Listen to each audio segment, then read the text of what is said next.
तो नमस्कार दोस्तों, आज हम जो बात करेंगे वो हम करेंगे तीसरे सेशन पे, जो कि टॉपिक होगा आपका भारतीय संविधान। इससे संबंधित हम बेसिक क्वेश्चंस करेंगे, उसके बाद हम डिटेलिंग में जाएंगे। पहले मैं सारे टॉपिक्स के क्वेश्चंस आपको एक एक प्रैक्टिस सेट्स जो है सॉल्व करा दूंगा। उसके बाद हम नए नए टॉपिक्स पे यानी इनके डिटेलिंग पे जाएंगे और भी डिटेल क्वेश्चन जो आपके एग्जाम में बन सकते हैं उनको देखेंगे। ठीक है, चलिए शुरू करते हैं। पहला क्वेश्चन दोस्तों हमारा संविधान के पॉलिटी से, पॉलिटी कॉन्स्टिट्यूशन दोनों मिक्स क्वेश्चंस रहेंगे। भारतीय संविधान में कल्याणकारी राज्य की अवधारणा शामिल है, किस में है? आई होप आपको इसका आंसर पता होगा कि फंडामेंटल राइट्स में है, मौलिक अधिकारों में है, directive principle of state policies में, नीति निर्धारण तत्वों में है, सिटीजनशिप में, नागरिकता में है, या फिर इलेक्शन कमीशन के प्रस्तावना में, प्रोविजन में है। तो आपको पता है कि जो राज्य की बात करता है, कल्याणकारी राज्य की अवधारणा जो शामिल है वो हो जाएगा आपका directive principle of state policy, जो कि 36 से 51 आर्टिकल में मेंशन किया गया है, जो कि आपको पूछा जा सकता है, जिसको भाग 4 में रखा गया है। तो ये क्वेश्चन आपको बन सकता है। आगे बढ़ते हैं। भारतीय संविधान में मौलिक कर्तव्यों को किस वर्ष शामिल किया गया? देखिए यहाँ पे फंडामेंटल ड्यूटीज पूछा गया है, ठीक है, फंडामेंटल राइट्स नहीं, क्योंकि वो प्रारंभिक हिस्सा ही थे, मूल हिस्सा ही थे। तो यहाँ पे पूछा गया आपको कि मौलिक कर्तव्यों के जो कि टोटल 11 उनको कब शामिल किया गया था? तो 1976 में शामिल किया गया था, जो कि 42वें संविधान संशोधन से संबंधित है, जिसको मिनी कॉन्स्टिट्यूशन भी कहते हैं। इसी में 3 शब्द मैं आपको हमेशा बताता हूँ कि ऐड किया गया था, सोशलिस्ट ऐड किया गया था, इंटीग्रिटी ऐड किया गया था, यानी अगर हम हिंदी में बात करें, और सेकुलरिज्म ऐड किया गया था। तो आपको जो है अखंडता ऐड करी गई थी, समाजवाद ऐड किया गया था, और सहिष्णुता को ऐड किया गया था 42वें संविधान संशोधन में, जो कि 1976 में हुआ था। और इसी में ही आपके 11 मौलिक कर्तव्य भी शामिल किए गए थे। आगे बढ़ते हैं। भारतीय संविधान का निम्नलिखित में से कौन सा अनुच्छेद भारत के नागरिकता से संबंधित है? तो देखिए भारत की नागरिकता जो है वो पार्ट 2 में आती है, सेकंड भाग में आती है, जो कि 5 से 11 आर्टिकल में मेंशन की गई है। ध्यान रखिएगा, जो कि आपको पूछा जा सकता है। 12 से 35 में हो जाएगा, जो कि भाग 3 हो जाएगा, मौलिक अधिकार, और 36 से 51 में हो जाएंगे आपके नीति निर्देशक तत्व यानी फंडामेंट डीपीएसपी। ध्यान रखिएगा, जो कि आपको पूछा जा सकता है, directive principle of state policies. आगे बढ़ते हैं। संविधान सभा के स्थायी अध्यक्ष कौन थे? तो देखिए जो स्थायी अध्यक्ष थे वो कौन थे? वो हो जाएंगे राजेंद्र प्रसाद जी, जिनको 11 दिसंबर 1946 में अस्थायी अध्यक्ष बनाया गया था, जबकि 9 दिसंबर 1946 में जो बनाया गया था वो सच्चिदानंद सिन्हा जी थे, जो कि आपको पूछे जा सकते हैं, 1 नंबर का क्वेश्चन बन सकता है। आगे बढ़ते हैं। भारतीय संविधान अनुच्छेद के तहत एक वित्त आयोग का प्रावधान करता है, किस आर्टिकल में फाइनेंस कमीशन को रखा गया है? तो देखिए 280वें आर्टिकल में हमारा जो है फाइनेंस कमीशन को मेंशन किया गया, वित्त आयोग को मेंशन किया गया है, जो कि आपको पूछा जा सकता है। इन सारे क्वेश्चंस का आंसर आई होप आपको पता होगा। देखिए आप ये टेंशन मत लीजिए कि गलत होता है कि सही होता है। आपको अगर आप कमेंट कर पाते हैं तो अच्छी बात है, नहीं तो मन में या जहां पे भी आप लिख सकते हैं, इस क्वेश्चन का आंसर लिखिएगा, क्योंकि इंपॉर्टेंट है। राष्ट्रपति के विशेष अभिभाषण का संबंध किस अनुच्छेद में है? 84 में है, 85 में है, 86 में है, या फिर 87 में? तो देखिए जो स्पेशल एड्रेस हो जाएगा राष्ट्रपति का, यहाँ पे हो जाएगा आपका आर्टिकल 87 में, जो कि आपको पूछा जाता है। ठीक है, 85 में क्या हो जाएगा आपका? वो हो जाएगा लोकसभा का विघटन कर सकते हैं। तो ये क्वेश्चन भी आपको बनता है। आगे बढ़ते हैं।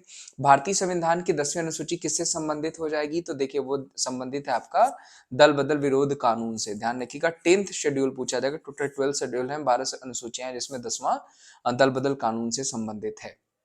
भारत के संविधान में निम्नलिखित में से कौन सा अनुच्छेद ग्राम पंचायतों के विशिष्ट का उल्लेख करता है? तो देखिए ग्राम पंचायत जो है वो रखा गया है आर्टिकल 40 में, जिसको आप गांधीयन प्रिंसिपल भी कहते हैं। ध्यान रखिएगा, गांधीवादी सिद्धांत भी कहा जाता है आर्टिकल 40 को, और ये जिसमें ग्राम पंचायत का विशेष उल्लेख किया गया है। तो ये क्वेश्चन आपको पूछा जा सकता है। ध्यान रखिएगा 1 नंबर का क्वेश्चन, ये लगातार आपको बनाता है, पूछा जाता है। आगे बढ़ते हैं। भारतीय संविधान के अनुसार अनुच्छेद 76 में निम्नलिखित में से किससे संबंधित है? देखिए आर्टिकल 76 जो है वो संबंधित हो जाएगा अटॉर्नी जनरल ऑफ इंडिया से। ध्यान रखिएगा, पूछा जा सकता है। वही यूनिफॉर्म सिविल कोड पूछा जाएगा तो वो 44 हो जाएगा आपका, जबकि यहाँ पे 76 पूछा गया तो वो क्या हो जाएगा? भारत के अटॉर्नी जनरल ऑफ इंडिया 76। और आपको यूनिफॉर्म सिविल कोड भी पूछा जाता है तो 44 ध्यान रखिएगा। वैसे इस क्वेश्चन के आंसर 76 भारत के अटॉर्नी जनरल हो जाएंगे। राज्यसभा में अधिकतम सदस्य कितने होते हैं? तो वो हो जाएंगे आपके 250। ध्यान रखिएगा, जो कि आपको पूछा जा सकता है। और जो है इसका कार्यकाल कितने समय का होता है? तो 6 साल का होता है, जो कि पूछा जा सकता है। राष्ट्रपति द्वारा राज्यसभा में कितने सदस्य मनोनीत किए जाते हैं? तो ध्यान रखिएगा 12 लोगों को मनोनीत करते हैं राष्ट्रपति, जो कि different different kind of field से होते हैं, ठीक है। सिनेमा से होते हैं, कुछ सोशलिस्ट होते हैं, ठीक है। तो बेसिकली आपके 12 लोगों को राज्यसभा में सदस्य अपॉइंट किए जाते हैं राष्ट्रपति के द्वारा। भारतीय संविधान के अनुसार किस व्यक्ति को राज्यसभा का सदस्य बनने के लिए न्यूनतम, किसी व्यक्ति को मिनिमम एज पूछा गया basically, what would be the minimum age for becoming a member of Rajya Sabha. तो वो कितना हो जाएगा? तो वो हो जाएगा 30 साल। ध्यान रखिएगा 30 साल राज्यसभा मेंबर बनने के लिए, जबकि 25 साल पूछा जाएगा तो लोकसभा मेंबर बनने के लिए, या फिर प्रधानमंत्री बनने के लिए, या सीएम बनने के लिए, या विधानसभा के लिए। जबकि विधान परिषद हो गया, राज्यसभा हो गया, इसके लिए क्या हो जाएगा? 30 साल हो जाएगा। मिनिमम एज क्या होनी चाहिए? तो वो 30 साल होनी चाहिए। अस्पृश्यता अधिनियम 1955 का नाम बदल करके नागरिक अधिकारों का संरक्षण अधिनियम किस वर्ष किया गया था? देखिए 1 नंबर का क्वेश्चन है, पूछा गया था untouchability act 1955 was renamed as the protection of the civil rights act in which year? तो वो हो जाएगा आपका 1976, 42वें संविधान संशोधन में, जो कि आपको पूछा जा सकता है। भारतीय संविधान का कौन सा अनुच्छेद महिलाओं और बच्चों के लिए विशेष प्रावधान को प्रावधान करता है? देखिए ये भी 1 नंबर का क्वेश्चन हो जाएगा, वो क्या हो जाएगा? 15A। ध्यान रखिएगा 15(1) हो जाएगा, वो क्या हो जाएगा? भारतीय संविधान का कौन सा अनुच्छेद महिलाओं और बच्चों के लिए कोई विशेष प्रावधान करने का प्रावधान करता है? तो वो हो जाएगा 15। जबकि 42 पूछा जाएगा तो ध्यान रखिएगा वो मैटरनिटी लीव से संबंधित है। जून 1948 में भारत सरकार द्वारा गठित भाषाई प्रांत आयोग की अध्यक्षता किसके द्वारा की गई थी? M.K. पाटिल के द्वारा, S.K. धर के द्वारा, पाटकर के द्वारा, या P.N. हक्सरी के द्वारा? तो जो सही आंसर हो जाएगा दोस्तों वो हो जाएंगे S.K. धर। S.K. धर के द्वारा 1948 में भारत सरकार द्वारा गठित भाषाई प्रांत आयोग की अध्यक्षता की गई थी। संविधान की मसौदा समिति की अध्यक्षता किसने करी थी? ड्राफ्टिंग कमेटी पूछा गया, तो ध्यान रखिएगा ड्राफ्टिंग कमेटी किसके द्वारा बनाई गई थी? तो वो बनाई गई थी भीमराव अंबेडकर जी के द्वारा, जो कि 1 नंबर का क्वेश्चन आपको पूछा जा सकता है। बढ़िया क्वेश्चन है, बनता है क्वेश्चन। 74वें संविधान संशोधन अधिनियम 1992 में निम्नलिखित में से किस भाग को भारतीय संविधान से जोड़ा गया?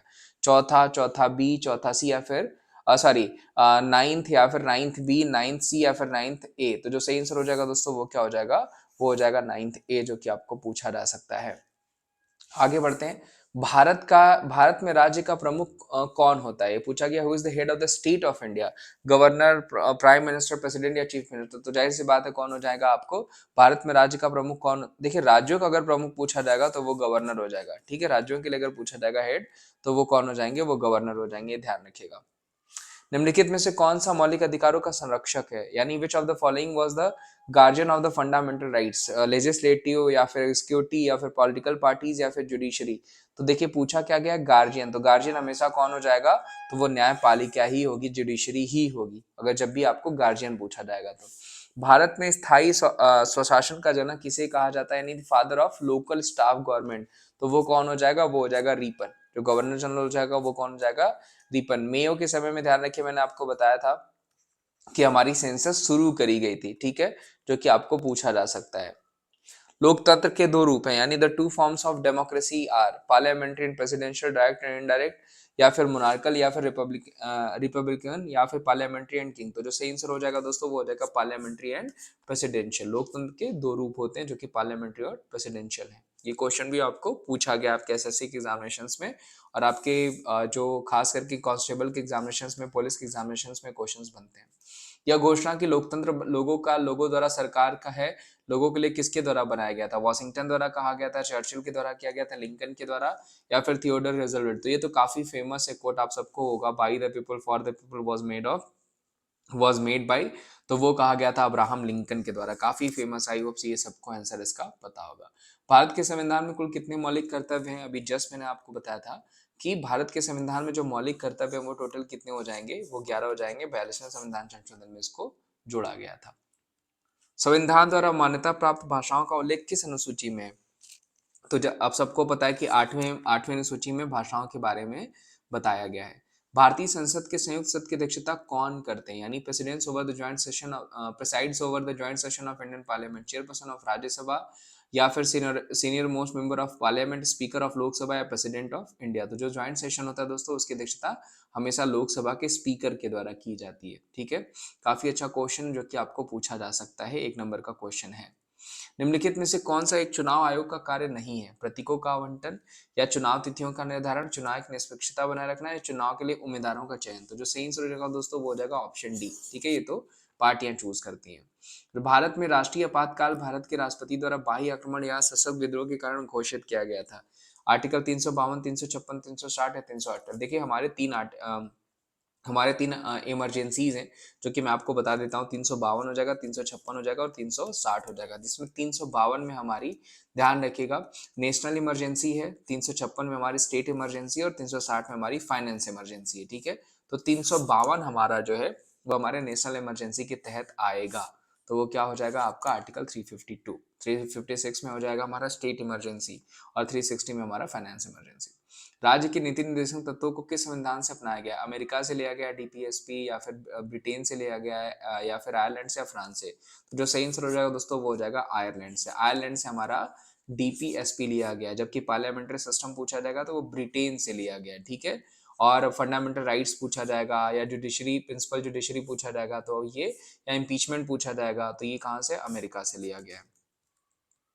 राज्यपाल की विवेकाधीन शक्तियां सीमित होती हैं। मुख्यमंत्री की नियुक्ति, मंत्रालय की बर्खास्तगी, विधानसभा का विघटन या विधेयकों पर स्वीकृति। तो जो सही आंसर हो जाएगा दोस्तों वो हो जाएगा आपका अप्रूवल, अप्रूवल ऑफ ऑर्डिनेंस। ध्यान रखिएगा, राज्यपाल की विवेकाधीन शक्तियां सीमित होती है विधेयकों पर स्वीकृति की। देश का प्रथम विधि अधिकारी कौन होता है? तो आई थिंक सबको पता होगा कि वो कौन हो जाएंगे, आर्टिकल 76 यानी अटॉर्नी जनरल ऑफ इंडिया। अप्रत्याशित खर्चों को पूरा करने के लिए राष्ट्रपति किसके धन अग्रिम कर सकता है? भारत की संचित निधि, केंद्र सरकार के अनुदान, केंद्र सरकार में से सहायता या आकस्मिकता की निधि। तो शब्द सही समझ में आ जा रहा है कि वो क्या हो जाएगा आपका इमरजेंसी फंड हो जाएगा, यानी आकस्मिकता की निधि हो जाएगा। तो दोस्तों ये आज के हमारे क्वेश्चन से, तकरीबन मैंने आपको 40 क्वेश्चन प्रेजेंट किए हैं। ये सारे क्वेश्चंस आपके लिए इंपॉर्टेंट है, इसी में से आपको एक दो क्वेश्चन बन भी सकते हैं। मैं पूरा पॉलिटी ही क्लियर करा दूंगा आपको, सिर्फ करना क्या है, आपको रेगुलर रहना है, क्लासेस को देखना, जो भी आपके सुझाव हैं या फिर आपके सजेशन हैं या फिर कोई भी क्वेरी है तो आप हमें कमेंट कर सकते हैं। बाकी अपना ध्यान रखिए। Thank you so much, bye bye, take care, have a good day. और आपको मकर संक्रांति की, लोहड़ी की बहुत सारी शुभकामनाएं। अपना ध्यान रखिए।